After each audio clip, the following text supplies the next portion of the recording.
दूसरा number question में आपसे पूछा है कि संज्ञा के कितने भेद होते हैं। ये भी क्वेश्चन इंपॉर्टेंट है, पूछता है। तो आप लोग उत्तर में लिखिएगा, नोटबुक में इसी प्रकार लिखिएगा कि संज्ञा के 5 भेद होते हैं। संज्ञा के कितने भेद होते हैं? तो संज्ञा के टोटल 5 भेद होते हैं। यह ऑब्जेक्टिव क्वेश्चन में पूछता है, VVI इंपॉर्टेंट क्वेश्चन है, आप लोग इसे याद रखिएगा। आप लोग पहला में लिखिएगा व्यक्तिवाचक संज्ञा। पहला में क्या होता है? तो व्यक्तिवाचक संज्ञा। दूसरा में आप लोग लिखिएगा जातिवाचक संज्ञा, और तीसरा में लिखिएगा आप लोग भाववाचक संज्ञा।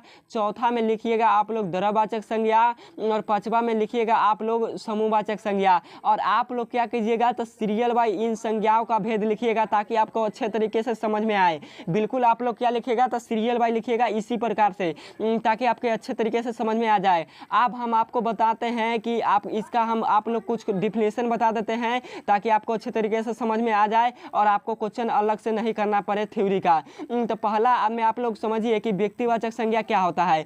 तो व्यक्तिवाचक संज्ञा क्या होता है? तो वह संज्ञा जिससे किसी खास व्यक्ति का नामों का बोध हो, या स्थान के नामों का बोध हो, या जगह के नामों का बोध हो, वह व्यक्तिवाचक संज्ञा कहलाएगा। जैसा कि राम, राम क्या है? तो किसी व्यक्ति का नाम है, ये भी हमारा व्यक्तिवाचक संज्ञा होगा।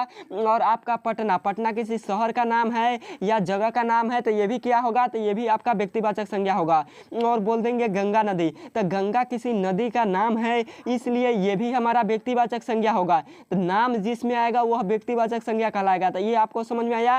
आप आता है जातिवाचक संज्ञा। तो जातिवाचक संज्ञा वह संज्ञा होती है जिससे पूरे जाति भर का बोध हो, वह क्या कहलाएगी? तो जातिवाचक संज्ञा कहलाएगी। जैसा कि गाय, गाय बोलने से अनेकों प्रकार के गाय आ जाती है, नीला, हरा, ब्लू, पीला, यह सभी के सभी, लाल, काली, यह सभी के सभी क्या है? तो गाय का प्रकार है। तो सिर्फ गाय बोलेंगे तो पूरे जाति भर का गाय का बोध हो जाएगा। कॉलम बोलेंगे तो कॉलम के पूरे जाति भर का बोध हो जाएगा। जैसा कि आपका नीला पेन, हरा पेन, ब्लू पेन, यह सभी के सभी क्या है? तो सभी के सभी बोल देंगे वही में लाल पेन, तो लाल पेन चाहे नीला पेन, यह सभी के सभी व्यक्तिवाचक संज्ञा होगा। लेकिन सिर्फ बोलेंगे कॉलम, तो कॉलम बोलने से अनेकों प्रकार का कॉलम आएगा, इसलिए यह व्यक्तिवाचक संज्ञा जातिवाचक संज्ञा होगा। अगर आप लोग बोलिएगा, क्या बोलिएगा? तो आप लोग बोलिएगा नदी, नदी बोलने से अनेकों प्रकार की नदी आ जाती है, दामोदर नदी, गोदावरी नदी, कावेरी नदी, कृष्णा नदी, ब्रह्मपुत्र नदी, यह सभी के सभी नदी आ जाता है।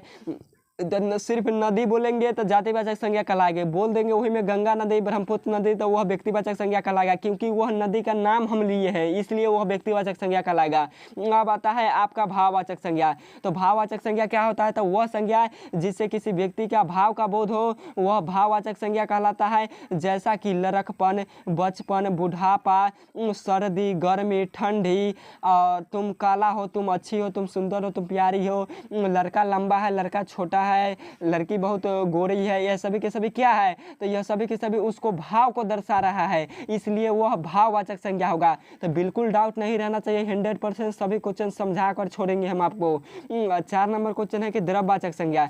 4 नंबर में आपको लिखना है कि द्रव्यवाचक संज्ञा, और द्रव्यवाचक संज्ञा होता क्या है? तो आप लोग समझिए, वह संज्ञा जिसे मापा या तौला जा सके उसे द्रव्यवाचक संज्ञा कहेंगे। किसे? तो वह संज्ञा जिसे मापा या तौल सकते हैं उसे द्रव्यवाचक संज्ञा कहेंगे। जैसा कि तेल, पानी, चीनी, मिट्टी, यह सभी के सभी क्या है? तो द्रव्यवाचक संज्ञा है, क्योंकि इसे हम लोग माप या तौल सकते हैं। तो जिसे मापेंगे या तौलेंगे वह द्रव्यवाचक संज्ञा कहलाएगा। ये भी आपको समझ में आ गया। और लास्ट है, आखिरी है, समूहवाचक संज्ञा। तो समूहवाचक संज्ञा क्या होता है? तो वह संज्ञा जिससे खुद का बोध हो, यानी स्वयं का बोध हो, पास का बोध हो, नजदीक का बोध हो, यानी अपने आप आस पास का बोध हो, वह क्या कहलाएगा? समूहवाचक संज्ञा। क्यों समूहवाचक संज्ञा कहलाएगा? क्योंकि खुद का बोध हो रहा है, नजदीक के व्यक्तियों का बोध हो रहा है, इसलिए वह क्या कहलाएगा? समूहवाचक संज्ञा। जैसा कि यह, वह, तुम, मैं, हम, यह सभी के सभी क्या है? समूहवाचक संज्ञा है। यह लड़की, वह लड़का, यह सभी के सभी क्या है? तो समूहवाचक संज्ञा है। तो आपको समझ में आया? तो यह संज्ञा का भेद पढ़ के आपको कैसा लगा थ्योरी जो आपको बताइए? आपको अलग से नहीं पढ़ना है, बिल्कुल आपको समझ में आ गया होगा। अगर आप लोग वीडियो को शुरू से लास्ट तक देखेंगे तो आपको 100% गारंटी देते हैं 2026 बोर्ड परीक्षा में एक भी ऑब्जेक्टिव क्वेश्चन नहीं छूटेगा और सभी क्वेश्चन बनेगा। अगर आप लोग यह थ्योरी क्वेश्चन पढ़े होंगे तब। थ्योरी क्वेश्चन को पढ़ना जरूरी है, थ्योरी क्वेश्चन को जरूर पढ़िएगा तभी आपसे क्वेश्चन बनेगा, वरना पछताने के अलावा कुछ भी नहीं बचेगा आपके पास। और हम आपको क्या करेंगे तो आपको अच्छे तरीके से बता दिए, आपको एक बार पढ़ लेना है। और चलिए एक बार रिवाइज करके हम लोग पढ़ लेते हैं। क्या करते हैं तो एक बार रिवाइज करके पढ़ना जरूरी है, इसलिए ताकि आपको समझ में आ जाए। रिवाइज करके पढ़ लीजिएगा आप सभी विद्यार्थी। यहाँ पे पढ़िएगा कि संज्ञा किसे कहते हैं, यह सभी विद्यार्थी को याद होना चाहिए। तो संज्ञा किसे कहते हैं तो आप लोग उत्तर में लिखिएगा कि किसी व्यक्ति, वस्तु, स्थान, भाव या द्रव्य आदि के नामों को संज्ञा कहते हैं। तो या तो कोई व्यक्ति का नाम होगा, या तो कोई वस्तु होगा, या तो कोई स्थान होगा, या तो कोई भाव होगा, या तो जगह के नाम होगा। तो यह सभी के सभी क्या कहलाएगा, संज्ञा ही कहलाएगा। एकदम सिंपल सा याद रखना है आपको। जैसे में आप लोग लिखिएगा राम किसी व्यक्ति का नाम है, पटना किसी शहर का नाम है, जगह का नाम है, टेबल कोई वस्तु है, कुर्सी, टेबल यह सभी के सभी वस्तु है। बुढ़ापा क्या है, भाव है।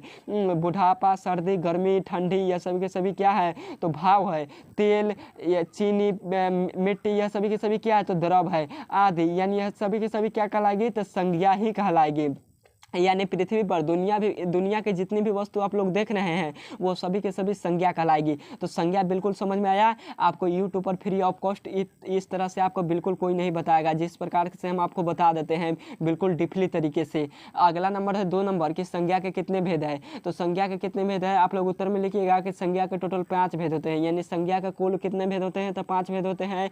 पहला में लिखिएगा व्यक्तिवाचक संज्ञा, दूसरा में जातिवाचक संज्ञा, और तीसरा में लिखिएगा भाववाचक संज्ञा, चौथा में लिखिएगा द्रव्यवाचक संज्ञा, और लास्ट वाला में लिखिएगा आप लोग समूहवाचक संज्ञा। क्या लिखिएगा समूहवाचक संज्ञा। और सब व्यक्तिवाचक संज्ञा क्या बताए हैं हम आपको कि वह संज्ञा जिसे किसी खास व्यक्ति के नामों का बोध हो उसे व्यक्तिवाचक संज्ञा कहेंगे। जैसे राम, मोहन, सोहन यह सब, पटना यह सभी के सभी क्या है तो व्यक्तिवाचक संज्ञा है। गंगा नदी सभी के सभी व्यक्तिवाचक संज्ञा है। जातिवाचक संज्ञा में हम आपको बताए हैं कि वह संज्ञा जिससे पूरे जाति भर का बोध हो उसे जातिवाचक संज्ञा कहेंगे। जैसे गाय बोलने से अनेकों प्रकार की जाति आ जाती है।